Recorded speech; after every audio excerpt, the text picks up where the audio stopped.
Hey, this is Reality Check. This is my guy, Badru here. Thank you for coming. I appreciate you for following through, coming to shed some light and bring some knowledge to the people. We're going to see. We're going to see, huh? We're going to find out. Yeah, thanks you for having me on one of your many outlets. Hey, man. I'm trying to throw something at the wall, man, to some. Every day YouTube tell me a different, Rio, on this show, Rio, on that show. I'm like, dude, this dude's Paul Newman. Hey. He on the lemonade, he on the salad dressing, he on ice cream. There's no limit. Look, I'll be looking my name up, Rios, right? Like seeing what... Don't much be popping up. I put in Rio, everything pop up. Like under Rio. Like Reddit, Rio, not Rios. It's under Rio. Like, but it's Rios. But I'm like, oh shoot, I got more action as Rio than Rio. I go back, like I might text you and be like Rio or say Rio, but I know it's Rios. I like this better though. Yeah, but you do so many things, it would have to be plural anyway. All right. Oh, shoot. Badru, man, let's get into it. Let's like really jump into your background. Let's jump into your background first, like your upbringing. You grew up out here in L.A. Yeah. Where about in L.A. did you really grow up in? In the J's. In the J's. Mm-hmm. A lot of culture. What's funny, Here man? Go. You damn right. Yeah, no, for real. It is. It's just a lot of culture. It's a lot of culture from the J's, good and bad. You know what I mean? Yeah, like sure. you take your bumps with your bruises, but you learn a lot coming from that section, that area. You get to know a lot of people. Like that's the crazy thing is growing up from Long Beach, I didn't really venture into LA much, you know what I mean? But I heard about the jungles. You know.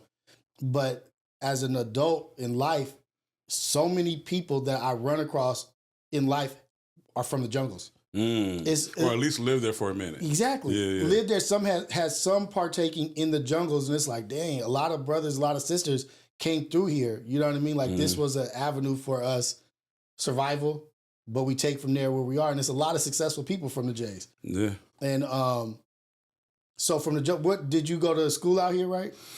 I went to, the only time I went to school really in the city was like Hillcrest and like kindergarten. Okay. Then, you know, they had the busing program. So we was all shipped out to Van Nuys and shit like that. And, you know, so I went to school in the Valley for a portion. Then I ended up at Fairfax, you know, and then, you know, out of there. But yeah, the jungle was cool, man. Especially if you did, well, not especially, but I wasn't in no gang. Yeah. So I got different. I still got some of the lessons. You know what I mean? Yeah, I remember times being like standing on the front of my building with like two OGs and somebody my age, and an old lady walk by. And everybody say hi except for the dude my age. Yeah. And when she get by, they're like, yeah, we fucking you up later because there's rules. Yeah, you better show your respect. The elders. Right. You have to, you know what I mean? Like many times people was on my head would knock on the door Sunday morning holding my mom's groceries. Yeah. They be like, I'm gonna fuck you up when I see you. All right, Miss Johnson, you have a good one. Get you another little nigga.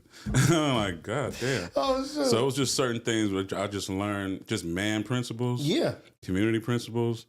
But I just wasn't ever gonna be from the hood. But, you know, I learned some stuff over there. They was dealing with us too, because it was like hip hop started. Yeah. So it's like, y'all tagging, doing graffiti. You got y'all, you know what I mean? Yeah. You're doing this whole other movement, and we can't stop you. You know what I mean? It's like the gang was like the sheriff to me. You got the police, you had these local matching group of sheriffs, color coordinated. These color coordinated local sheriffs. You can't do that over here, blind.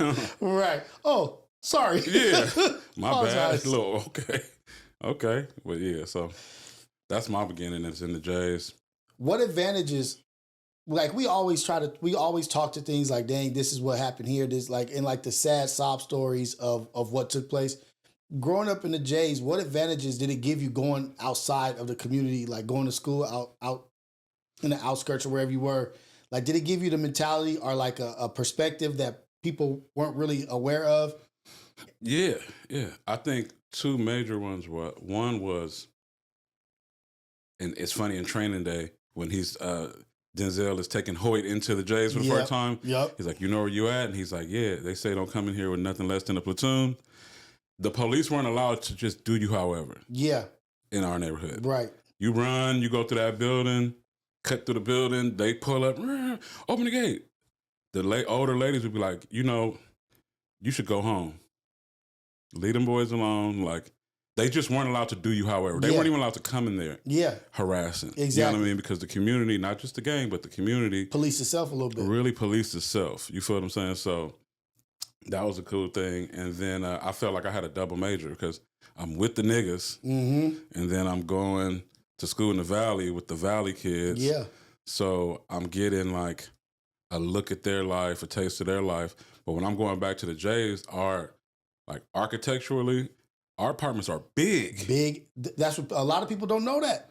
Pool, hallway, big room.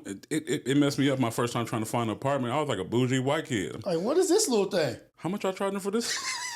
Dorm. What is this? I was snooty. Yeah, you know like what the hell is this? And that was it. So those things you just learn. Your foundational expectations were like, well, if I have a place, it should be about this big. Right. It should have these amenities. I never didn't have a pool and a laundromat, you know, and a security gate. I never grew up without that. So just certain things, it doesn't hit everybody over the head. But for me, it was like, why would I go less than this and feel like I'm moving up in another neighborhood? Now, will I go back to live over there because the apartment's building big? Hell no. Yeah, about maybe in 5 years. You know what they're doing over there right now, right? Yeah. They putting the Costco. Where are they putting the Costco? You know the empty, like so on La Brea, say if you're coming down La Brea, you pass King, about to go up. You still calling the King? Yeah, Obama. Obama. All right, Fox Hills Mall. Obama. Okay, Going up, passing, and to the right behind the Food for Less, there's that empty like county building. Like it's like a brick little small building. It's nothing there. It's right on the corner there. They're building up from there, and it's going to be apartments on top of the Costco. Oh, okay, that's fire. Yeah, they getting us up out of there. They're getting us up out of there. Yeah, they already buying. I think once they found out, and I say that, you know, once people found out that the properties in the jungles of what they were, family rooms. Some of them have dens, like big bedrooms. Yeah. Like it's huge. Balconies, everything. They were like, oh, you mean we just got to do a facelift? We don't even got to build nothing new. We just do a facelift on what's already here. Yeah. And they're going to charge an arm and a leg. Yeah. And that's like such a, not a slap in the face, but it's such a like a reality check, like on reality check, like, damn, what we had was valuable. Yeah. What we had was valuable. We just, sometimes you can be so deep in the forest, you don't see the trees. Yeah. And damn, you mean I can walk outside, go to Brea, look up, I can see the Hollywood sign, but I'm so focused on the corners and getting to the next point that we didn't really get to take advantage of the greatness of what we had. Yeah, yeah. And so it hurts me a little bit that they moving in and they coming in and taking advantage of it, but it's a good life lesson. Yeah, you know, you just got to get your money up and you want to stay.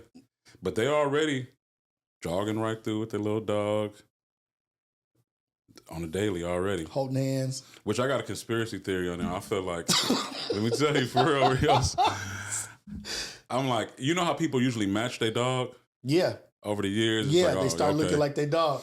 I think they assigning these white people dogs. It's like, look, they won't talk to the blacks and they'll bark if they're anywhere near. Because the people in the dog don't match anymore. No. That little lady with a St. Bernard is killing me. I'm like, wait, you got a Mastiff? Yeah. Wait, what's... Nah, this is not, you didn't want that Doberman. No. Nah, they got that for black safety. They have whole, I don't want to laugh at them, you know what I mean? Like, they doing what they doing, but that's just funny. They got whole dog walking communities, like where they're walking, and it's like 15 of them with 15 dogs, and they're just walking by, just, hello, hey, how you doing? And me and my wife used to do coffee with the Rios in the morning in the front yard. I wanted to hear all the brands drop during this episode. He already redropped the name of where we at. He went to a second brand. We going with all of them. We going, man. We just going all the way. And so it started with me and my wife just drinking coffee in the front yard and just maybe a 1 minute reel on Instagram. But we would do it every Sunday. Just go out there before the kids wake up, get out there and just chop it up with each other.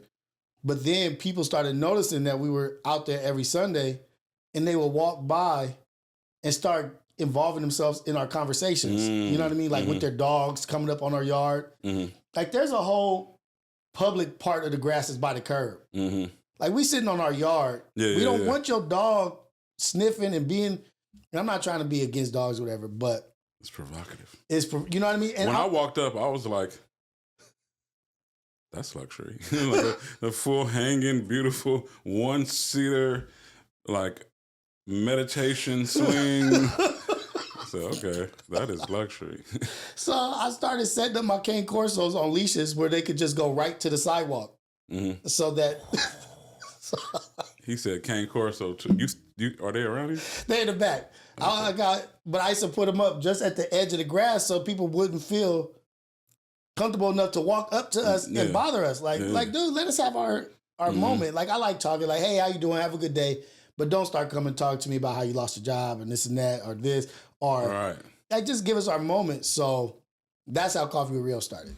And they was walking their dogs. They'll let a dog jump on your lap if you let them. Oh, yeah. Like, no, I don't let my own dogs get on my lap. When my dog smelled that your dog was on me, that's going to be a problem. Right. Move back. You know, the dogs is just... You causing beef over here, homie. You smell like a chihuahua on it. At that. Hell no. Hell no. Hell no. Oh, shoot. So the reason why I brought up the advantages of growing up where we are, or where we were from, and going into different... Where area were you? East side of Long Beach. I knew it was... Oh, you said Long Beach. Yeah. Because you give like the smart east side. I was like, okay, he about to say east side. I forgot you said Long Beach already. But I'm like, this one of them smart niggas from the east side. Yeah. So, like, I didn't really get to utilize what I didn't know was tools yet until I went into the work or labor field. Yeah.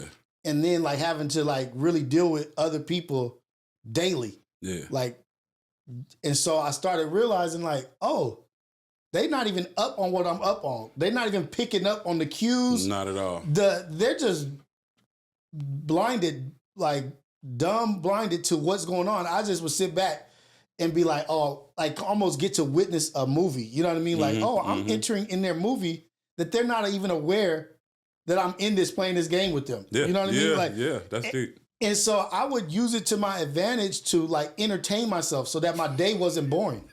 Right. You know what I mean? Right. Like, look at you. Let me see. Look at you. Yeah, that's funny. And it would make my day, it would make work easier. You know what I mean? Not that I was like starting nothing or throwing any fires or anything, but I could see how things were going to turn out because I've seen all these experiences day in, day out. And I can catch it like, ooh, not gonna like that. Yeah. Like, not gonna like that. Wait until Jim. Fine. Here he goes. Come on, Jim. Come on, Jim. Oh, Jim just got into an argument with his wife, and here we go. Place myself in the right place. Yeah. Talk about ask certain questions. Like, so I noticed such and such, this and that. What's going on here? And it just I could use up 45 minutes. Just like that. Because with them, you could pry, too. Oh, man. Brothers, we know, like, what's up, bro? You writing a book? We going to say all type of, you working on a biopic? What's up? Them, you could be like, I noticed you were sad. Yeah. After your wife drove off with some kind of attitude herself. What's going on? They just pull the mic out. What's going out there? And they will tell you. Tell you everything. But what I didn't tell you, here's the kicker. What's the kicker, Jim? Here's the the more intrigued you are, well, glad you asked. Oh shit! You won't believe this. Right. You right, I won't. Yeah. And it's just, and I did that for a while, and I started realizing, like, okay, you might be manipulating a little bit. You know what I mean? Like, step back away. But I just really realized, like, oh, we're a little faster. Yeah. We're a little faster. Oh no, we're way faster. Yeah. Oh, the hustle mentality. Oh, you guys are lazy. Like, you guys are not trying to, you're complaining about this? Yeah. Oh. Yeah. Once you get to talking to whoever's immediately above you, you have to have a moment where you're like, how did you get here? Right. You start looking like, who did he look like over here? Like, it's got to be some nepotism. Who do you look like? You look like Stanley a little bit. Stanley your brother? Like, it's just, yeah. They slow to that. Because we watch The Watchers. We peep game. Like, we got all this language about paying attention. Because if we don't pay attention, it would be a bad world if they paid more attention to us, because they definitely not warning us of nothing. Nothing. Oh, okay. It's a monster. Jill. No, we got that master. Yeah. AZ, like AZ with the baby, and he's like, "All right, son, I'm gonna catch you tomorrow." And Nas getting shot up. Yeah, exactly. You do the whole thing like, all right, dog, I'm out of here. Yeah.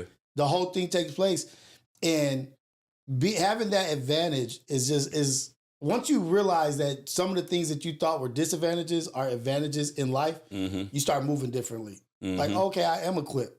Yeah. I'm equipped with some tools that kind of make me vicious. Yeah. And you start using them, and you start promoting in yourself. You know what I mean? Like, and you start getting more comfortable in your rooms. And once I found out I can make people uncomfortable, like with my normalcy, like, oh, you're uncomfortable by what my is a game changer. And it's like, you ain't got to do none of these cards. You ain't got to pull none of these cards. You just got to play the game up here. Like, and learn a little bit of theirs. Right. I remember I was on here with you guys. I was talking about learning to be black and unaware. So not paying attention to some stuff somehow just makes it just move past you. Like, oh, didn't notice this was. Go ahead, wild ass lion. Yeah. And he just is okay. Like, yeah, right. It's just dope. And so I love that. I've shared this with you over the phone that to me and you, we're the majority. I think me and you are majority of what our population is. We just don't get seen. Quiet majority. You know, we don't get seen. I think the 5% that's shown is the extreme to this side and the extreme to that side. And then the glue to the whole culture is not even being talked about. Yeah. And you might have somebody from wherever they're from might look at Badru and be like, I didn't know that existed. They don't know that the majority of us exist. Yeah. That's it. Because they don't want to tell our story. Our story is always manipulated to that one character who's like standing by the freezer trying to keep him from drinking 40 ounces. Like, no, brother. Yeah. Like, there's no, even when you watch the hood movies, like, they don't paint us into that picture. It's either you a gangster or you the square or you like the Afrocentric one. Yeah, there's never the blend of the Afrocentric square homie who just could have been a gangbanger, but was like, I ain't doing that shit. Right. You know, a lot of people think it's dumb. A lot of brothers will say, I ain't doing that dumb shit. Like, the majority of us is like, oh, that's my homie who have went through a lot. Yeah. You know what I mean? Right. Like in the hood, it's like, man, I know his mom go through this. I know, he went through a lot.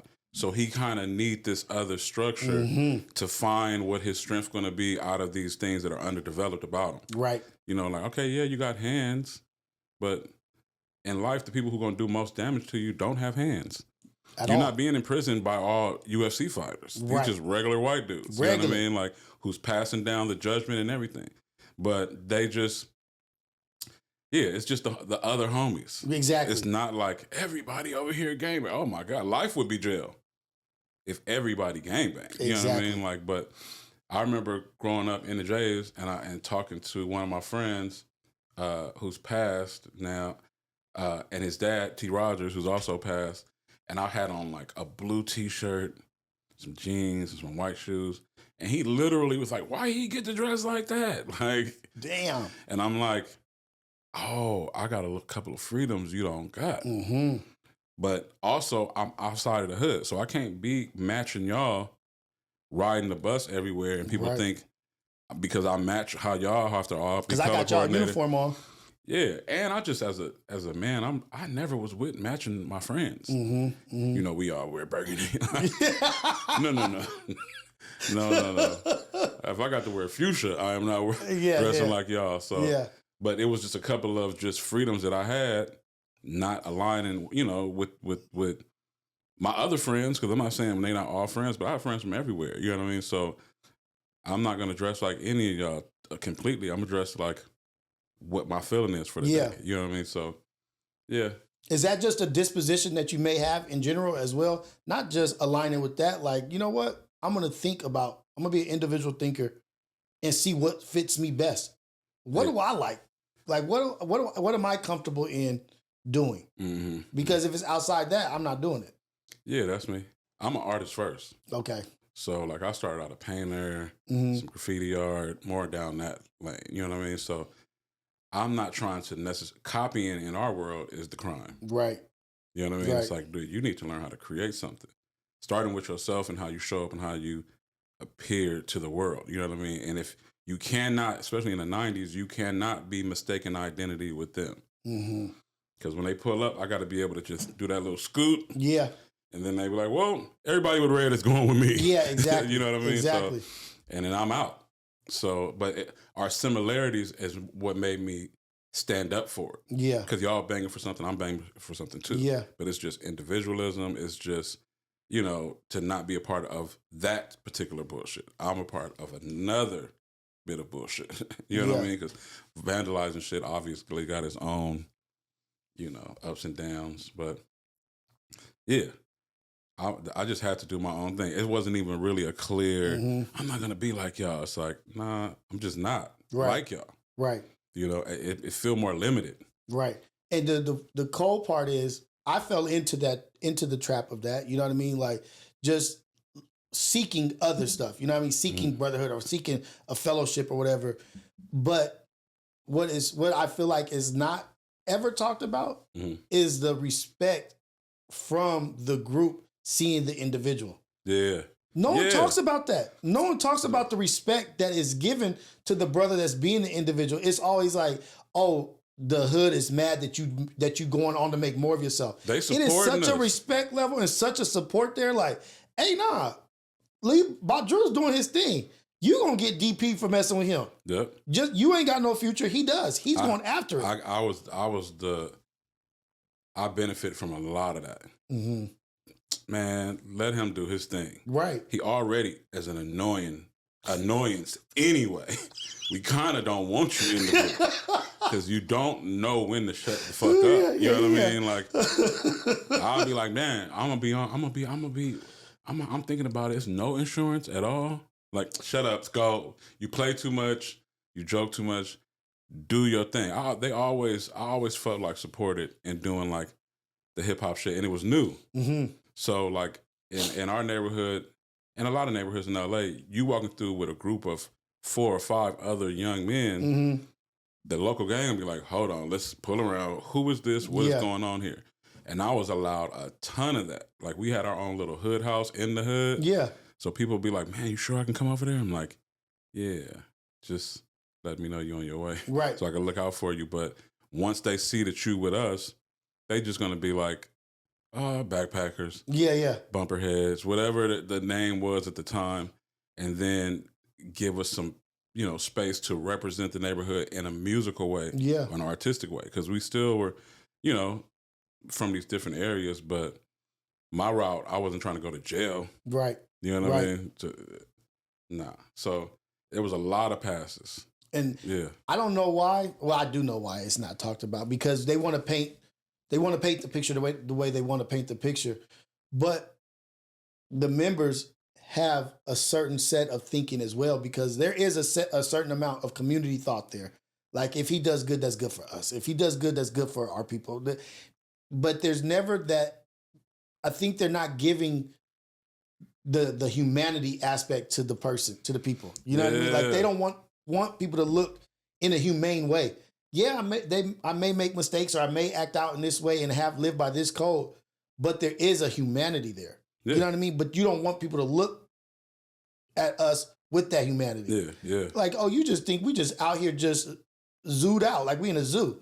And it's just like, nah, if in order for Badru to make it, in order for Rios to make it to where I am, there has to be support there. And you don't make it like, and I'm not talking about money support.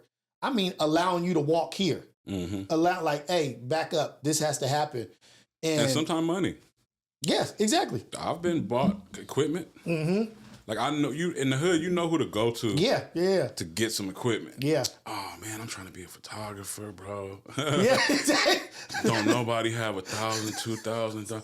I mean, I'm gonna buy you this shit, but this shit better. If I ask you to, you know, it's gonna come with them granddaddy rules. If I want some pictures to take, you better take. Yeah, you better take my shit, homie. Like for sure, I got you. Man, I remember being bought computers and doing one of the gangsters, dude, he was a Crip too. He was like, I need you to, I want a mixtape with me and my wife standing on it. Like, you want a mixtape? You doing mixtape? He like for his wedding, he wanted a mixtape cover. Okay. With him and his wife. You feel what I'm saying? Like standing on this boat, like something from one of their like little vacations or whatever, you know. And he was like, yeah, remember I'm like, no, I got you. Yeah. Yep. I remember. I got the laptop from you. Somebody gave it, maybe in some type of, I'll give you this, you give me the dope situation. Yeah. Who gonna want this? He give it to me. I owe you a favor, and I deliver. You know what I mean? So I've been there a couple of times where it's like for an event, man, you gonna make this much, didn't make the money back. Had to go to this gangbanger house and be like, about that $20K. So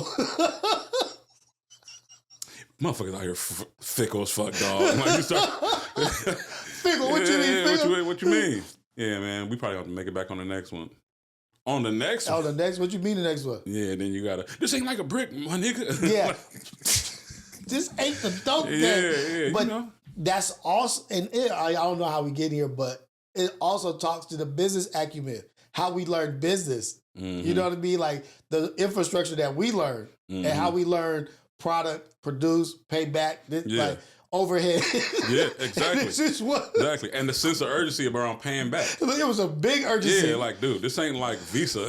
You ain't gonna just be calling and I just, who you looking for? Click. Hey, this is the nigga down the street. It's funny. Because Visa gonna be looking for you. Yeah, but Vishan, he coming to your house.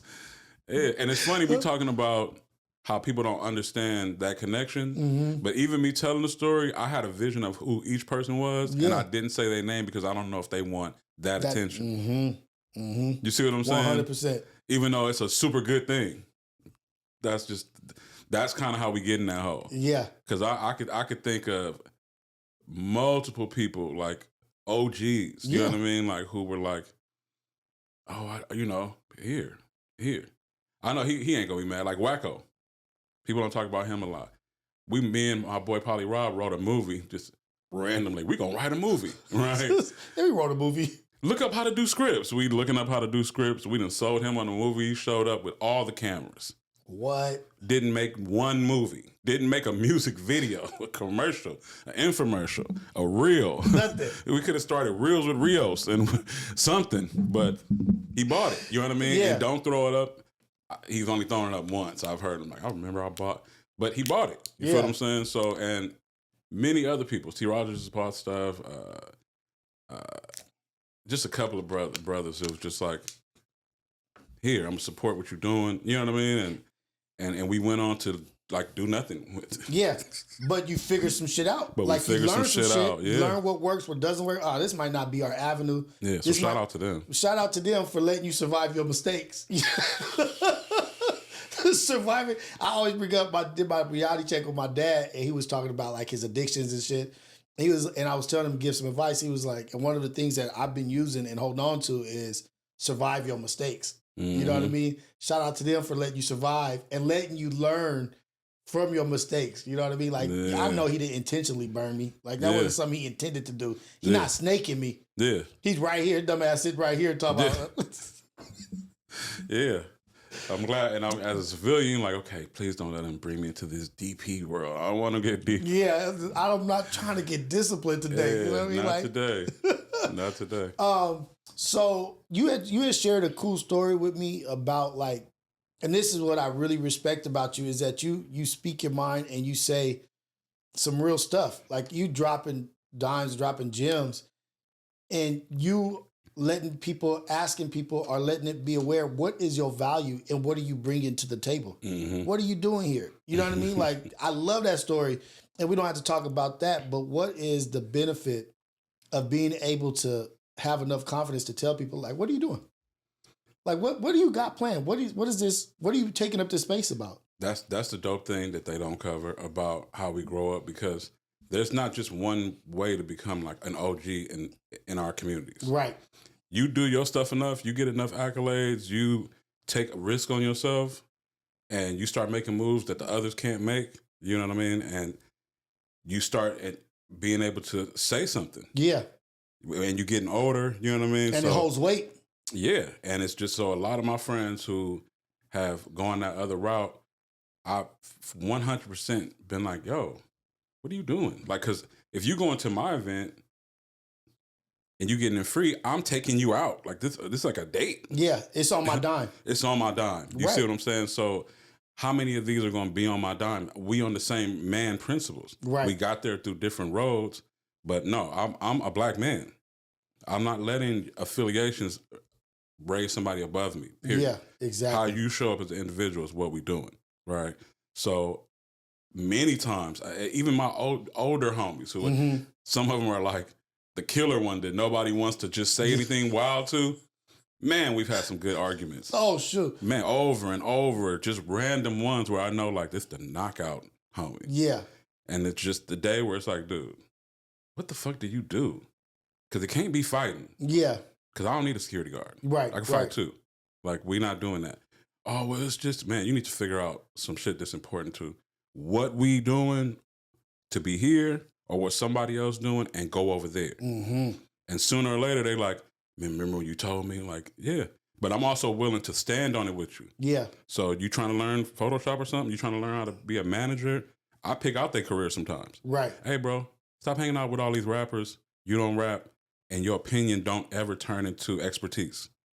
Because our neighborhood... Your opinion don't ever turn into expertise. We make OGs, not experts. Right. So we got to turn what you know into like what you know and what you're about. And say, all right, look, you've been in the studio a million times.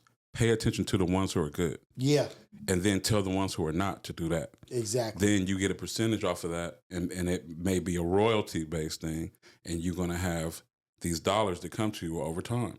Like, you got to show up with some value. And when everybody in the whole group are all men, we don't need your tough guy shit. Exactly. That actually hurts more than helps. Yeah. Because I'm not picking a fight with nobody I can't win against. So I don't have no chance. And you know what I mean? So I don't need the big brother vibe. I don't need you my security vibe. I just need you to show up and be good at something. Right. Because that's going to change the dynamic of our relationship. You're going to have a whole nother love for me. Mm-hmm. You see what I'm saying? Because I will be the friend to be like, man, don't confuse your means with your meaning. You know, just because you get money like that don't mean you got to take on the whole facade of what that is. You know what I mean? So I've learned you get way more appreciation like that. Right. You see what I'm saying? When you're giving out or when you're asking a question, that I'm genuinely asking a question for the benefit of you. This is not coming from a mean place. A little. I'm frustrated by you, bruh. Cause I see you. Yeah. You know what I mean? Like, that's the difference between not just me, but probably you and probably all of us in this little civilian space. Like, the dudes who've been to jail, one quality that they really like hone in and build is amazing is they can see all of the trickery in the games. Oh, I see what he on. Like, they know how to interpret it. All of that shit. That's not my thing. I see you. Mm-hmm. So where everybody else don't see you, they just see, is he cool? Is he not cool? Is he trying to finesse me? Mm-hmm. Like, they really good at peeping that shit out before it hit the corner. Because they were in serious situations where that meant a lot, and it could have been for a cigarette. Yeah. It could have been for something. It could have been. But if you can't see it coming, you really gonna do bad in that world. Yeah. Me, I spot and develop talent or, you know, things that people already have going. So I see, like, nigga, you like a big ass poet, huh? He like, what? Yeah, you probably need to stick to your poetry, bro. Yeah. You know what I mean? I see the other thing that's gonna take you another direction. I don't see like a jukes coming, you know? So by the time I say something, I'm frustrated as a person who got love for you because I know where this is going. Yeah. I know you know. You know what I mean? So who's going to be brave enough to tell you, hey, bro, you way smarter than this. You're way better. You're more than what you're doing right here. Yeah, and you got to get it together to kick it. I'm about to shake you. Oh. That's a moment where you just got to come to reality like, damn, I can't be mad at him because he just literally just called me out on the truth. Mm-hmm. Like, I am, you know what? I am just kicking it. Yeah. Free ride. Yeah. Yeah. And you, as we all in the individual space, so I'm judging you based on what you do. But when I get with y'all, you constantly reminding me that you're a part of a group. Mm-hmm. That's annoying for me. Mm-hmm. That's annoying for me. Yeah. You know what I mean? Like, oh, because it's on this and da-da-da-da. Dude, I know you're part of a group. Yeah. That's cool. Yeah. You need to get your shit together. Because where the group stops assisting you is where your family and your real friends step in. You don't even have that expectation of them. You go to jail, you don't expect them to all, like, we doing the fun for my nigga, because, like, they're not starting to go fund me, right? But we're going to put our house's time, extra little bit of money on the line to make sure that you transition back out of some bullshit, probably back home to some bullshit. Right. But in hopes that you just level up. So for me, I'm from the neighborhood everybody's from. To me, it's all the same. So I have that same language, you know what I mean? Like I love dysfunctional people, right? Too. So when I get at you, it's not going to be like some white counselor. It's going to be how we talk. Exactly. It's going to be with the same threat of like, you may be annoyed as, if it was like, you riding or not? It's same energy. Same energy. Yeah, but dude, come on, man. What you about to... One's for your benefit and one is... It's for your demise. But it's the same energy. One is for your benefit and one is for your demise, right? But it's the same energy. Because the one that's riding for the demise, that's their truth. Yeah. That's their reality. Like, this is what we live. Yeah. But coming from you is like, this is my reality and this is what I live. Either you with it or you not. Yeah. You're not going to survive this. Yeah. And you're going to end up on this side. That's the reality of it. You got hands, the hood needs you, and I feel like you understand you need it, and that's a good thing for you. Mm-hmm. You understand that you're representing something and that you're standing on something. That's a good thing for any man. Right. But you will get weaker. Your hands will go down, and somebody else will be able to whoop your ass. Right. And you will end up on my side. Exactly. And you're not prepared to be on my side. You're going to be as weak as the newest nigga from the turf who don't have no hands. So my biggest thing with people where I'm from, all around LA, like I'm not saying like from the jungles because I'm not in no gang, but it's like, dude, you got transferable skills. Right. The way you manage them niggas is how you can manage a business. And really, in our hood, the only obstacle in having a business here is y'all niggas. Mm-hmm. So if you get a business, ain't nobody terrorizing, writing on your shit. You probably got the cleanest, best business in the area. You know what I mean? So my job is always to be like, dude, what are the things that you good at now for kind of, I'm saying negative, but whatever, for the negative space that you could switch over and use in a positive space? But that's real. What are your transferable skills? And they got them. They got them. Everyone. And that's what I'm saying. The advantages of coming from where we come from or being where we're from, the advantages in having the business acumen, the hustle mentality, it was something in our everyday walk that you just got, that you were a part of. If you didn't have it, it was hard to survive. Yeah. It's very hard to survive. That's what you said about your skills are going to diminish. You know what it reminded me of? It reminded me of every woman's going to lose their beauty. Exactly. Same idea. Same idea. Mm-hmm. You're not going to be the 25-year-old bombshell your whole life. No, you ain't going to be a bad bitch forever. You ain't going to be a bad bitch forever. You're going to be 40, but that don't mean you don't have no value. Yeah. What? But it has to be developed. It has to be developed. Before you get to 40. You can't be 25 girl all the way to 40 and you still that same girl. Exactly. That don't work. Exactly. So thank you for saying that, because I never looked at it like that. Mm-hmm. I never compared it because that was always just one light that I looked at it. But you can't be the same hood dude that you were at 25 when you are 45. Mm-hmm. There's diminishing skills. Mm-hmm. You're not staying up with who's who. Yeah. And what's going on. You ain't at the parties. Mike Tyson ain't got the same hands he had as Iron Mike. That's not Iron Mike. He's still dangerous. He still don't even got the same aggression. Nah. You messing with kids that's wrestling every day. Slap boxing, wrestling, fading every day. You ain't... Yeah. You don't even want you feel played with. You better quit talking. Play fighting with me, nigga. I'm a grown ass man. You start saying you're a grown ass man. You don't start saying you're a grown ass crib. I'm a grown ass crib. No. No, I'm a grown man. I'm a grown ass man. Stop it. For you accidentally hurt me is what they don't say at the end. But that for you accidentally hurt me, girl. I'll kill you. If I fall and hit my hip or twist my ankle, it's over. It's over. It's over. It's over. So you keep bringing up to switch subjects. You keep bringing up the artistry that you're an artist. What was it began. You said it began like with like paint and art that way, like graffiti. I might be saying it wrong, butchering it. But what did it develop into? Like, what was the trajectory of that? How did that take place? Just being like I don't know, when you're a graffiti artist, you like artist mentality, terrorist mentality. Mm-hmm. It's like, I gotta fill all these spaces. It's like if you live in a house and you're an artist, but nobody allows you to put your pictures and your art up, it starts to be really frustrating to be there. You can't play your music. Mm-hmm. Turn the hip hop off, you know. Yeah. Or what are you putting on my No, not even in your room. That could fuck with you. Yeah. So that's how LA was, the world was, like in the 90s. So you start being like, I'm not about to drive around and look at the Marlboro Man and these billboards. I'm about to put some shit up for myself. Right. Boom. And going to school in the Valley, the white kids were a lot like, they were really off.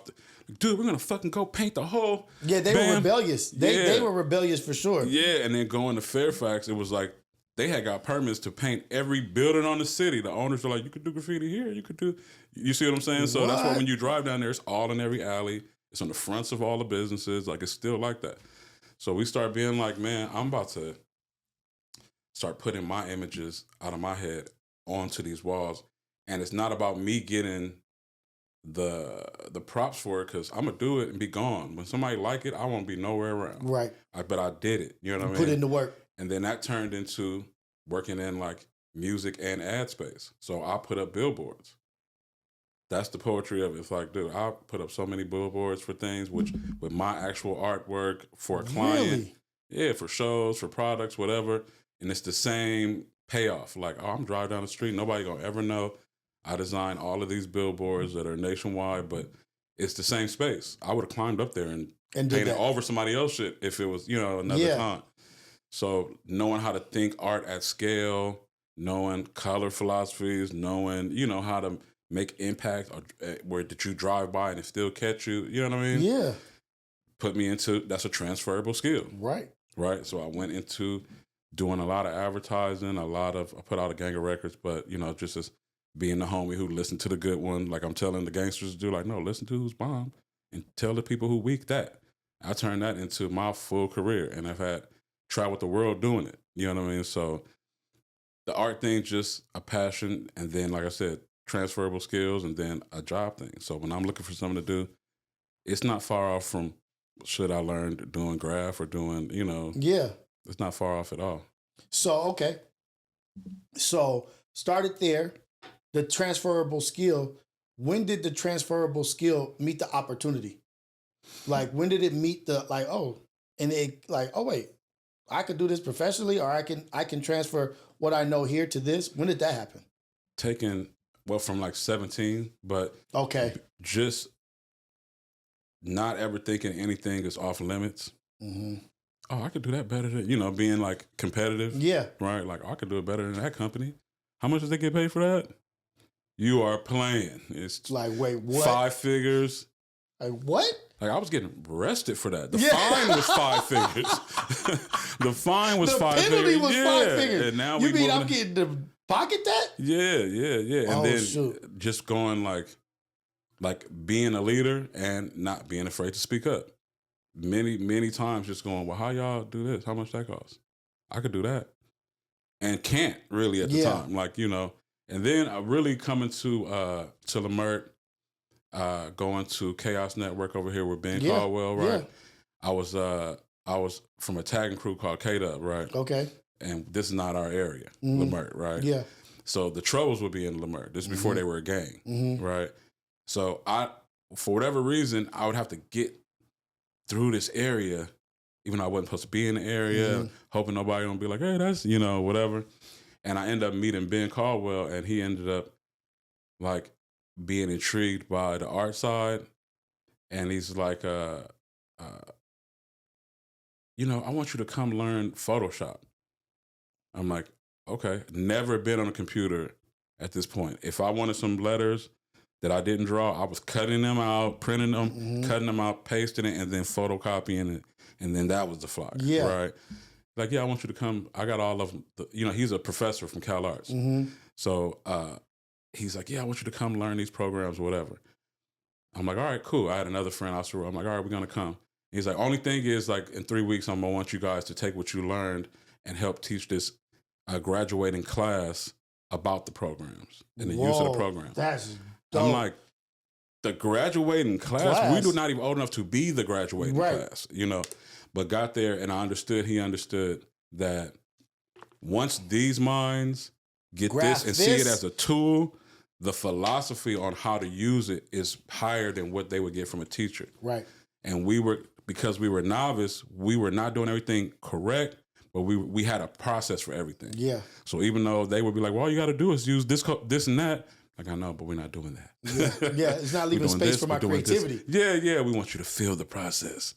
So that was my first opportunity to learn it in a quick time, teach it to somebody who has superior knowledge of it. And then we went on from there to do a thing called CAP program, Community Arts Program.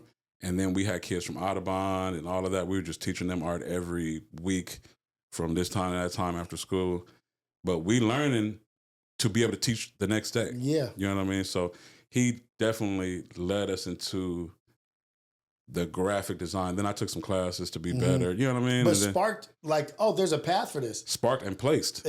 Like, woo, that's so dope. Because Chaos is legendary. Like, they have music programs. They have, like, I think they used to throw, like, things for the kids to celebrate, parties. Yeah, we were part of all that. Project Blowed, and a lot of the really stylistic rappers come from that area. Am I wrong? Is Dom Kennedy from around that area? Don't get me in that conversation, bro.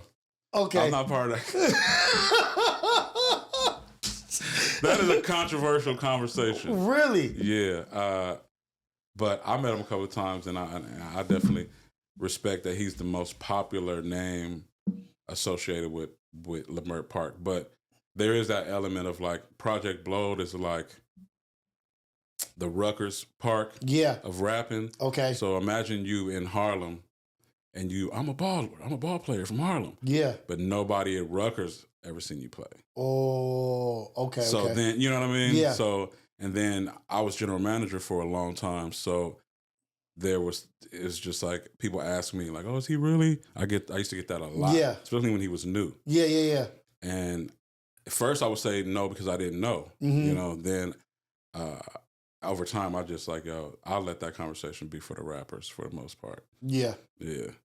I don't know why I thought because Chaos is right on the corner, and I'm really not from the music industry or whatever, but I know the attachment to the name of Leimert. But I just remember there being, like, rap circles there at Chaos. There was always, like, the conversation was, did you go to Chaos or were you at Chaos? You know what I mean? And it was almost like a rite of passage. Yeah, it was. Like, if you wanted the stamp of approval, it was Chaos. Yeah. And Bill Caldwell. And my wife, my father-in-law, started the first black art gallery in Leimert Park. The first black art gallery in Los Angeles. And now he has stuff at LACMA and his stuff. He's 80, but his stuff is blowing up now. His gallery won Art Basel a year ago. Damn. And he wasn't even going to go. He wasn't even going to go to Art Basel. Right. And I told my wife, I said, babe, the gallery is about his gallery. Like, the exhibition is about his gallery. It's his pictures. It's his art that he held there. And it's his story. And they represent him. I was like, you're not going to take... I was like, no. F work. Also, your father is getting older. How many more opportunities will you have to be able to fly with your father somewhere and go represent him and let him go enjoy his accolades? Yeah, get his flowers. Get his flowers. Yeah. I was like, we don't know if this is going... I was like, dog, you tripping. And he was literally... This is like, his mindset is like, I don't want to be a burden. Yeah. Like, that's the place he's coming from. Like, I don't want to be, like, in anybody's way. It is you. That's the artist's mind, too. Oh. So many times where people, oh, you don't want to? No. I don't want to show up. I didn't do it for that. I really didn't do it for that. What? You know, I did it so that it's done and it's off of this out of the chaos in my brain. Right. It's just out, you know. So it's not, a lot of artists don't like that. A lot of, like, people would say by now Banksy should have shown his face and been like, hey, I'm the artist who does all this amazing art around the world and around, you know, these different areas. But he's just doing it. This is just what I do. It's just what I do. And you guys are not going to play me out by having seen me and connecting me to an era. Mm-hmm. That's why at my age, it's like, I could have been played out like a lot of the artists that I either managed or like worked with or that were friends along my journey. It's like, oh, you remember them from, they time stamped. Yeah. They marginalized. Yeah. They'll put you in a box. Like, no. This was your time. Yeah. You a 90s rapper. Yeah. No, I'm just a rapper. No. Like, I'm an artist. Dang, I never even really thought about it like that. Because he does have that disposition of like, and now being recognized, because all of the art that was at the gallery was too radical back in the day. Yeah. It was so white artists used to steal the ideas and it was okay for them. Yeah. And so all the art and all the artists that he had that were being shown at the gallery, a lot of them had passed away, of course. A lot of them passed away. So their stories were never told. So they have to go through my father-in-law, talk, like, what was going on here and there? Like, how was this? Because you guys missed an opportunity of greatness because of trying to box, marginalize. Yeah.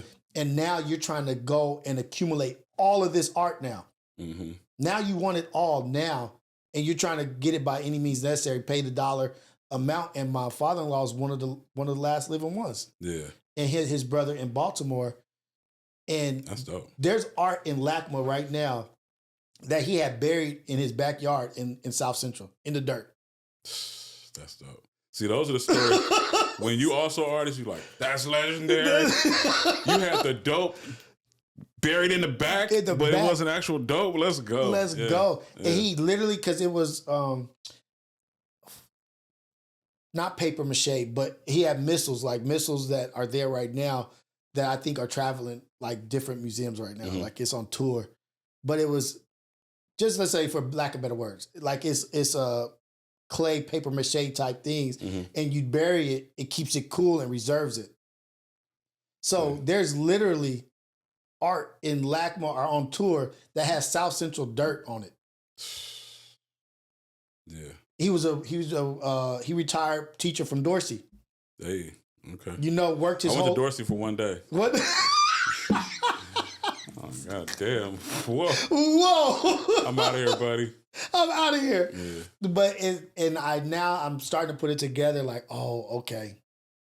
Because I've always talked to my wife, like, you don't want to start the Brockman Gallery? Like, talk to your dad about starting the gallery back up. And I think it's a sense of it, that was for his time. Like, he was like, that was what I had then. This is what I'm doing now. I'm not trying to live in the past. I'm trying to continue to grow and be a grandfather and this and that. It's like, okay, you got to respect that artist mindset, which I'm nowhere near an artist. So clearly that's why I never even thought about that, because I'm like, oh, shoot, I'll be living in it right now. Yeah. I'm like, look at what I did. Yeah, nah. My son, who's 27, he just asked me the other day, like, man, out of all the people that you either helped in music or all the art you've done or all the installations, because we've done crazy stuff. He's like, which one are you most proud of? And I'm like, none of that shit. And he was like, what? I'm like, dude, you are my pride creation. Outside of that, it's nothing else. I got way better tomorrows than all of my dope ass yesterdays. So I never go back to that. I got way better tomorrows than my dope ass yesterdays. Yeah, and I did it. I've had a hell of a, still on it, but I've had a hell of a run to it. If I was to break down all the shit, it would take so many podcasts, but I don't look back on any of it. So this is part one. Part one. You got so many podcasts. Now I'm telling it cooking with the homie. Now I'm telling yeah. But this is part one. But yeah, the Badru saga. Yeah, I don't think about any of that, bro. I do not. That's I call it 90s itis. Because all the 90s niggas want to sit back and tell you about everything they did in the 90s. Yeah. I was the main one. I told Coolio, you should break that shit. Like, yeah, like you talking about that. It's like Al Bundy, like, I had 4 touchdowns in one game. Yeah, you know what exactly. I mean? So I never think about that shit, man. I think about what's the next thing? what would be amazing tomorrow? What would embarrass the young me? Like, I'm serving you. Yeah. Serving you. Just sit your young ass memory down, because we doing other things that I would have never thought to do. You know what I mean? That are not like me hands-on trying to paint shit, you know? So, yeah, nah, never. That's a lot of, but I'm not even unique in that way. A lot of artists are like, we about process. We not even, it's hard to find a real artist at a museum. Because it's just finished work. Right. That's a graveyard. Right. We trying to always be in the process, not at the end. It's not a race you running to get to the end. You know what I mean? I'll die, that'll be the end. You know like what I mean? I graduated from that piece. Yeah, like, is it like I promoted from that piece, I graduated from the piece, or I'm into the next scene? I'm like people have this ladder up linear idea. That's most people. And then our brains are like Jarvis. You ever seen on? You can stand in the middle of all this like little Ultron, galaxy Jarvis, of things. It's like, man, it's a galaxy of things. If you're trying to connect what I did yesterday to what I might do tomorrow, you're gonna be on the wrong path, because I'm never gonna pick up a spray can to do anything again. Right. Not even trying to. You know what I mean? I'm not even, maybe write LA or something on my name or something, but not as a point of art. I want to leave that way back there. And then who knows? When you were talking about the paper mache, I was like, I never went the paper mache route. Right. So who knows? You know what I mean? Right. So it's a different way of looking at things. Ayana, come here real quick, babe. I ask you a question, because I cannot leave it with paper. I know it's a different term. Your father's missiles at LACMA, the rockets, I keep saying paper mache, but it's not. What is that called? Like, I'm sorry. Ceramics. Because the frown and the it was clear you were far off. Ceramics. All right. Ceramics is, it's clay. Yeah, it's clay ceramics. I think I may have said clay a little. Yeah, like, it's a little bit in there. But so ceramics, it was ceramics. My bad. Like, I'm saying paper. The look at her face was like, no, it was like, you idiot. You fool. Yeah. Damn idiot. But okay, ceramics. I want to bring up the funny story of how I thought I was bigger than what I was. I thought I was more than what I was. What? It's a funny story. So I was I worked at SpaceX, built rockets. I was a technician. I've shared that with the chat. Mm-hmm. And when we had you on Relatable, I'm like SpaceX and this and that. I got that background. I built rockets. And so when you came on, like, a lot of the comments afterwards were like, oh shit, local astronaut. And I was like, damn, these niggas calling me a local astronaut.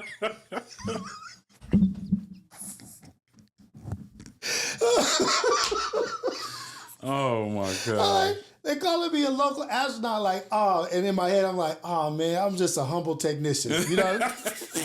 No, please. Stop. No. No, you are far too kind. You guys are giving way too much credit. Yes, I've built rockets, such and such. And then I'm like, damn, that's a dope name. Mm-hmm. Local astronauts, you know what I mean? Mm-hmm. And then I respect the chat for doing that for me, you know what I mean? So I look it up on Google and your ass pop up local astronauts. Yeah. I talk about a humbling experience. That is hilarious. But I was like, but it was humbling experience. Yeah, of course. But it was dope. Because I was like, I never want to be the person that pries and wants to ask who you are. What did you do to get here? What is this? I just like to enjoy people for who they are. You know what I mean? I thought you were dope, funny, smart, everything that Bad Luck has said. Like, you had did it and more. And I was like, oh yeah, I know exactly what you were talking about. And then I didn't even know any background. Right, I had no idea what was going on, but I looked it up and I was like, damn, I'm not who I thought I was. Okay. But he's more than what I thought he was. That's hilarious. He's more than what when you told me that was hilarious. I was like, oh shit. So can we talk about Local Astronaut? Yeah. Local Astronaut, how that came to be and what that was. Yeah, that's a production crew, me, Polly Rob at the helm of it. And then there's other people in it, you know, just it's really like that collective energy of like if you get with us and you creating, and a lot of it is music, you know, but some of it is events and just collaborative art, music based stuff. That's just a crew that we just came up with. It was just me and him first, and then, like I said, it has a lot of other producers and singers and rappers and stuff like that. But primarily, it's me and him kind of navigating people through this creative space. Okay. You know? So it's like local. It's like astronauts because, you know, you reaching for it, you kind of explorative, but it's maintaining a local vibe. Like, we still LA, dude. Yeah. And that's why it's LA, too. Yeah, exactly. I mean? Oh, so, yeah. That's dope. So, yeah, we do everything from, like, movie scores and soundtracks to a lot of albums that people probably, like, don't know we did. And again, it's just doing stuff for the sake of doing it and just being creative, not for the sake of, like, having the tag on there, like, Local Astronaut. Yeah, yeah. Like, we're not doing that. Like I would have done if that had been my title that they gave me. If you would have took the moniker. Yeah. Local Astronaut with Rios. The new podcast. You in it now, too. See, so, damn, he took the brand and kept kind of going. Huh? Damn. But yeah, that's it. Just some creative space. That's like a collective, right? Like a collective mindset. Like, we're going to do all these things because you can't box. You can't, like, what I'm starting to learn about artists is, like, you cannot box an artist in. You can't restrain them. Look, you just got to let it go. It could be anything. It could be anything. Well, I woke up one day, called Rob up. I'm like, we need kids' clothing. And we started Local Kids. And it's just, you go to localkids.shop, it's just clothes for, you know, for young people, you know. Really? But it might be like, my mom's a rapper, you know, shit that we would only make and design all the shit in like a weekend. And then what's up? And it just sells and it just does what it does. Like, it's just outlet. You just got to have I do a lot of business based stuff. So it's like, I got to have creative outlets that are also monetizable. Yeah. You know what I mean? Because as I do that, it helps me help my other friends who are figuring out their thing, what their transferable skills are. Yeah. Like, man, you could just throw a site up tomorrow and pay $50 a day or a week in ads and get people over there. And then that'll turn into something if you care to make it turn into something. Like, that's kind of just to create to monetize energy, you know? Yeah. So create to monetize the energy. Yeah. Damn. And it's a lot of people have the idea or maybe the creative mindset, but they don't have the business mindset. Yeah. They don't know. They don't have the get it done mentality. Like, more of that. I think some of the people I know who have the business mindset, they know too much business. Oh. Well, you can't do this unless you set this up and you set that up. Like, no, you can do whatever the fuck you want. Right. And once it has progress, then you turn it into business. You're going to feel like a failed business person if you keep getting an LLC every time you have an idea. Yeah. You know what I mean? Yeah, yeah. Just do it to the point where you know you're about to get penalized for your success. Right. Then become official. That's how we do a ton of stuff. They'll be like, did you register that? Like, no. Do you understand the government? I got 5 years to fail at this. Yeah. Before they give a fuck. Right. I'm not claiming this on taxes, you idiot. Oh. I'm not going to get an official off of this until I made enough money that this business pays to be legal. It has its own transferable energy too. Like, it got to start out as just something we were doing. And if you want to catch me before then, I'm either going to stop or pay the penalty. Right. You know, even if I did stuff where I don't. And if it's worth it, the penalty is worth it. Like, I'll pay the penalty. Usually it is. When you got money, penalties are nothing. Yeah. Right? Like, when you driving and you know you got the money for the ticket, how do you act?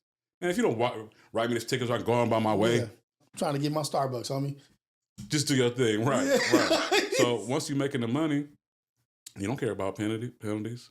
Then it's just process. It is just process. Yeah. So that's kind of what I try to share that to all my people who do illegal things. Yeah. Like, oh, I don't got the money to start a business. No, you don't got the money to be allowed to start the business. You can start because you want to. Yeah. And you have to have a period of time where you suck. Motherfuckers be scared of that. Right. Oh, because I'm not there yet. No, you don't want us to see your real journey. That's not going nowhere. We need to see when you sucked. That's where you get your diehard, hardcore fans. Mm-hmm. I remember when he was just doing like this. when you get good at it, they're gonna still prefer that you suck. Yeah. No, the original stuff was way Yeah. better. You know what I mean? And then you just got to do it until it's a job. You know what I mean? And when you do it as a job, then you got all the damn perks. You know how many people call me to be their job references that don't work for us? Or they rental place reference, or you know, I've always had that philosophy. I read this book. No, it wasn't a book. I seen it on remember America's Most Wanted? The TV show America? Yeah. There was this criminal. He was like a mass murderer, right? He was on the FBI Most Wanted. You took the concept from the mass. Let me tell you, he was like an FBI Most Wanted, right? And he decided to go. He's on the FBI's Most Wanted list, and he's like, you know what? I want to be a corporate psychologist. No education, nothing. Nothing. He looks up resumes. He does all. He puts the resume to say he did all this stuff, and they hired him. You on the FBI's Most Wanted list, giving people time off of work for stress. Right. Right. Until that company years later, because he was thriving too, making good money, like whatever. Years later, when the company was bought by another company, and they had to really go background everybody. They're like, boop. Who the fuck is who's this murderer? Can you go down there with HR and the police? Actually, call the FBI. Let's get the detective. Yeah. Right. So when I saw that, I was like, you could do whatever you want. You can do whatever you want. You could do whatever you want. I started doing it. That's a great way to look at it. Great outlook perspective. Like, if this murderer can say one day, my crazy ass, I want to do this, and then just put the play together and start doing it and thriving, you could be the lady that didn't know sign language. Man. That just hopped up there is on the news. Right. I was the district manager for all of the Radio Shacks. Yeah. Ain't a Radio Shack in sight. That's on my resume. You know what I mean? Like, I don't, why not? You know what I mean? So I literally that was my approach to a lot of business, even when I still was getting the jobs, just in like 1999 or 2000 or something like that. I put whatever I want on the resume. Right. Y'all not calling those people. And I know you got to train me for whatever it is, even if I had the exact same job somewhere else. You need to train me how you do it here. So a lot of times just not being scared to just start doing it, man. Just do it. Somebody kick you out like you weren't doing it before. And now you do have them on your resume. Right. I did work there. Why were you released? I'd rather lie again. My dad died. Yeah. My dad wasn't in my life all the time. So I used every job I ever got. I got 2 weeks off fucking with him. Like, my dad died. Yeah. Condolences. Yeah. I was working for his business. He died. Yeah. But I was a clinical psychologist. Trying to go corporate. Yeah. So that's all my advice is like, man, just try to do it and get penalized later. You get a cease and desist on doing some artwork that you feel like should have been on mugs, but they never put it on mugs. Just put it on mugs. When they tell you to stop. That's it. And like this is terrible advice we give them for a good reason. It's for a good reason though, but it's a real thing because you could wake up tomorrow and be who the hell you want to be. Yeah. You could wake up tomorrow and be the hell who you want to be and meet people who never met the old you. Right. Because for us, we got a million reasons not to start. Our people, that's where that term, too smart for your own good. Mm-hmm. It's like, dude, you are going morally high right now when we're trying to get some bread, and we just don't want you to take the low road because we from where the low road goes. Mm-hmm. We don't have to investigate that. But you can blur some lines on your way to the top. That's business. That's business. Because guess how many lines they blurring at top? Man, no glasses could fix it. No glasses could unblur it. No glasses could unblur what they're doing up there. You're looking to these companies and or whatever you're looking at, and like, I want to be like that. You don't know all the lines they cross to get there and what they're doing to maintain that. Yeah. Like, you may never ever get there being Susie Q. Yeah, that's why when I hear about you and like your local astronaut side. Yeah. But you got tats to the knuckles. Yeah. You know how many people won't even want tattoos in these places and won't get them because they feel like they won't get the corporate job that they never got anyway? Right. Like, oh, you're looking at it wrong. You're looking at it wrong. They're going to hire who they want. They're going to hire who they want. And if you fit that script, or if you're enjoyable to be around it, you might not even know nothing about it. But they're like, I'd much rather be around him than him.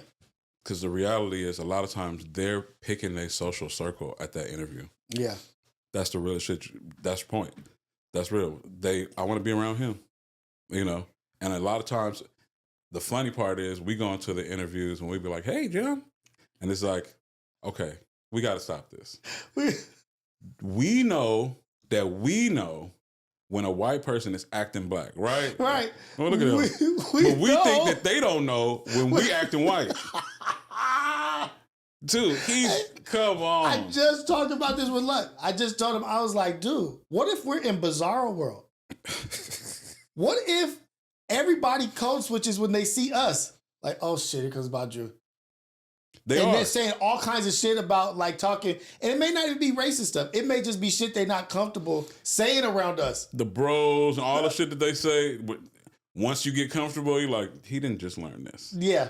Y'all been holding this back. Holding it back. And they want, and I told them, I said, look, I was like, they want to be around us. They don't want to be around Toby. But we showing up like Toby. For the clearance. They're like, non-authentic black guy, line 1. Boom. Like, what's the benefit? I could just go get the real Scotty. I could get the real one. Why am I going to get the fake one that's trying to be like us? We don't want a dark white guy. We don't want a dark white guy. Yeah. I'm not going to learn anything from you. Yeah. And that guy doesn't have any passes to give out. None. They looking for a pass on some of this behavior. So it's like, oh my God, Badru is real.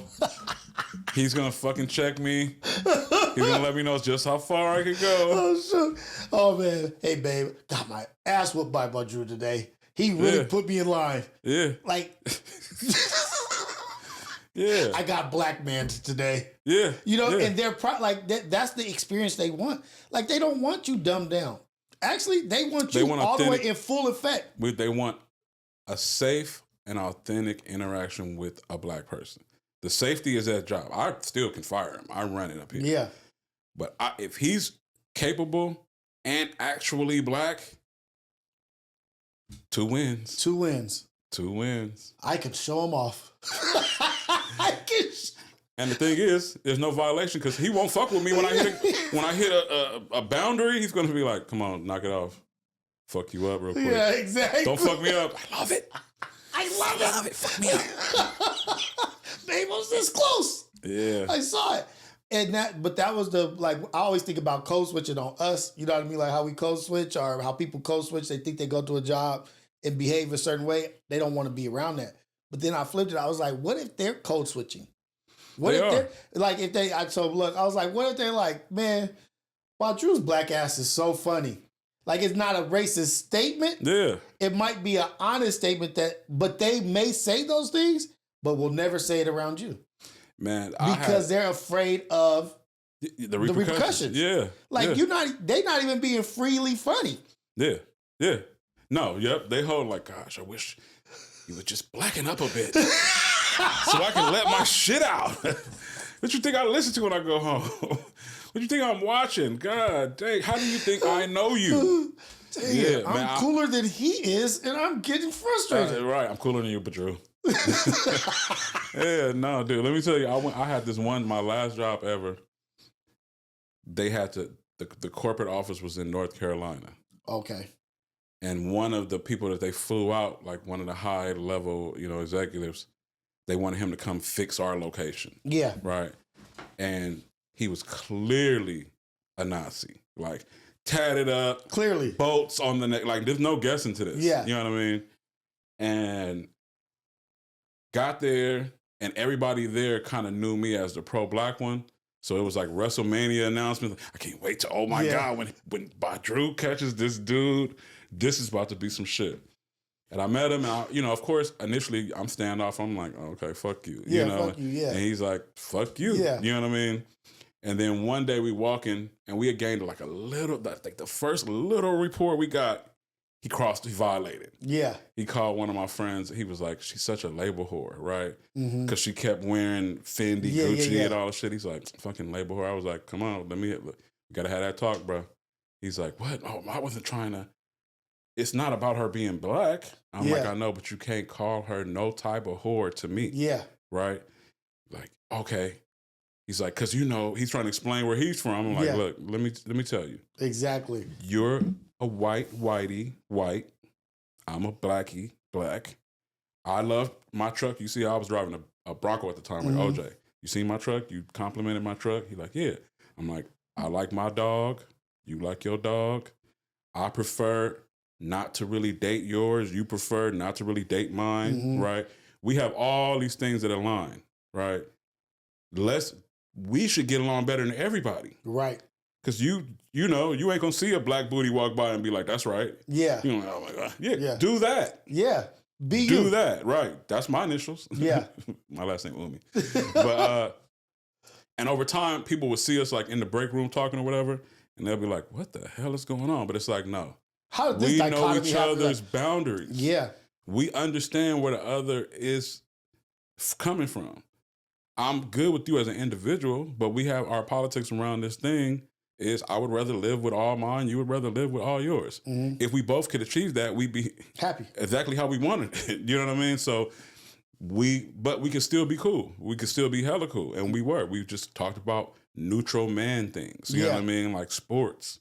Like, but not politics. Just different stuff like that. So like that connection can be made, but everybody got to show up authentic. If you don't show up authentic, they just got a token. Yeah. I'm not doing that. Exactly. And then label whore next time turns into this. Nigger whore. Right. And it just keeps escalating. And if you don't check the aggression or check the ignorance at the door, then you're not being authentic. You know what I mean? That's the point. I did the black thing. Hey, you can't do that. Hey, you can't do that. That's what I believe. And this is who I am. Yeah. If I didn't do that, what am I scared of? What am I fearful of? Yeah. Of being judged by standing up for what I believe in? Like, no. you don't get to do that. You don't get and to guess do what? That. Okay, cool. I'll do it when you're not here. Like, I get it. Okay. I get it. Cool. Get it off when I'm not here. I'm just saying don't do it when I'm here. That's it. Because you know where that's going. I'm going to address it. So, and there's respect there as well. Like, from the white dude, like, nah, I respect it. He set the boundary, set the standard. Yeah. It's like, do what you do. Yeah. I don't have hidden thoughts with you. We just get into it. We good. But once we get on just something where we could meet eye level, we'll do that.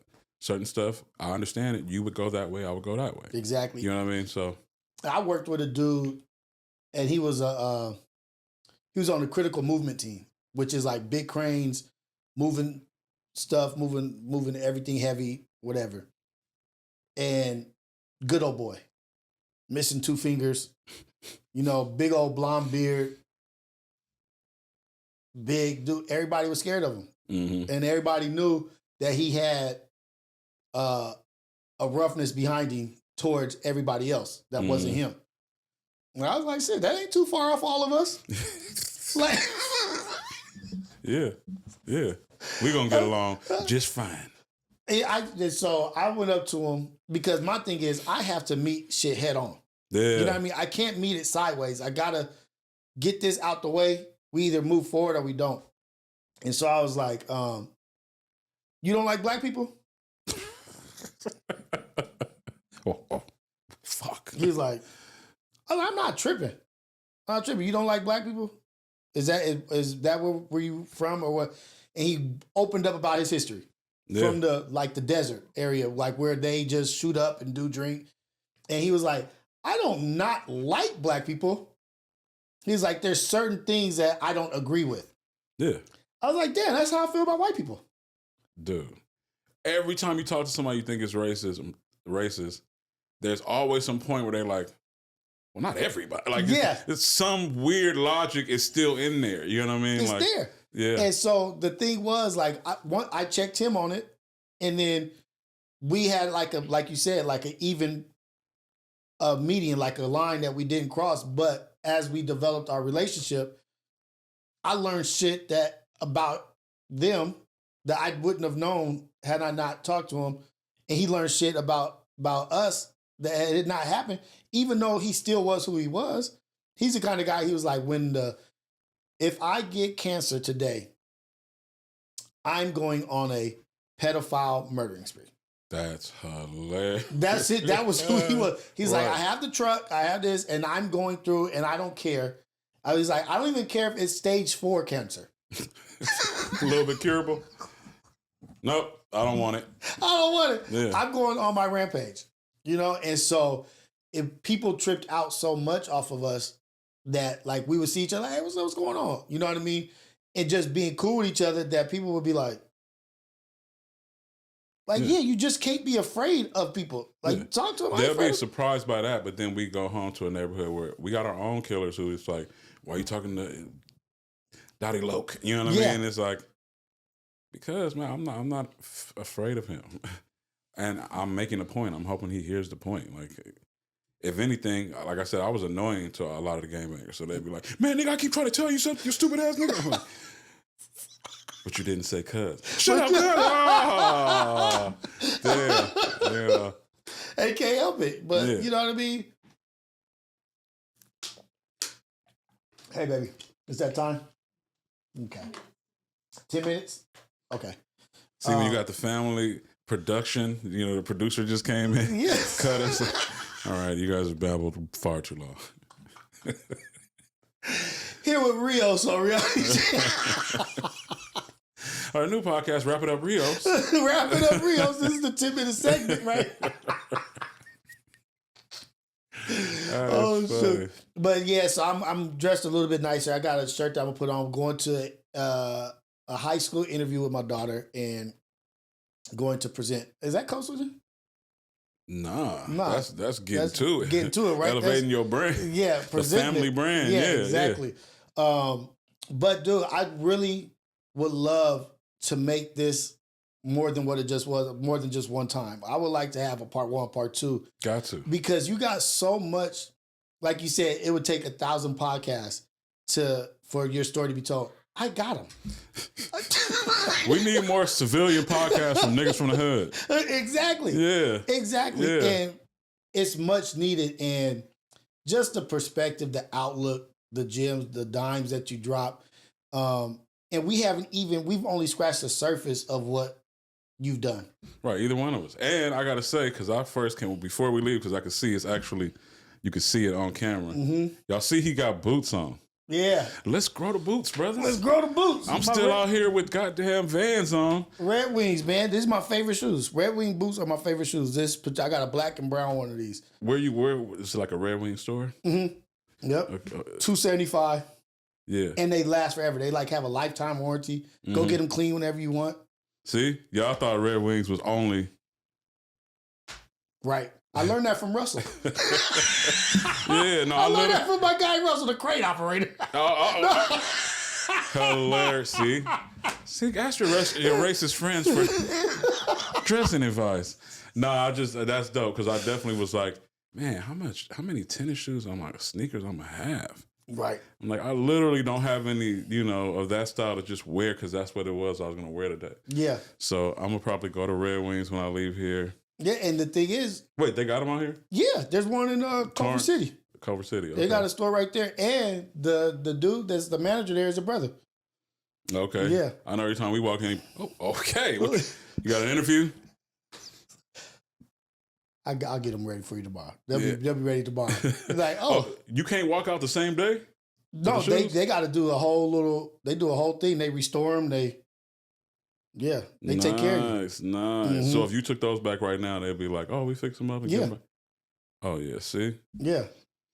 And I could wear this, really how I dress is like this. I just fallen back into tennis shoes, but I am a boot dude. You know what I mean? But my wife, I used to working in manufacturing in aerospace or in batteries. Mm-hmm. We always have vouchers for boots, for work boots. Mm. And I will always just get Red Wing boots.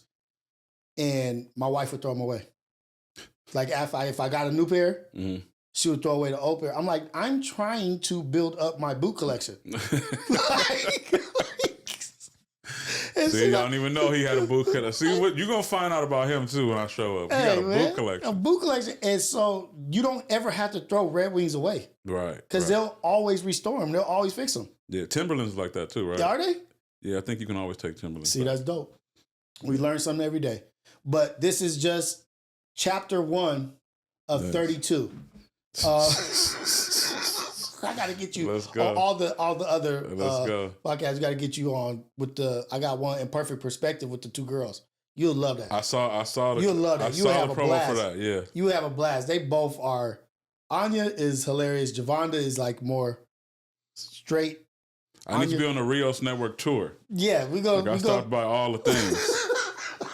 You do all artists, you could do your whole tour run just with Rios. Just with Rios, man. Just here. But thank you for coming.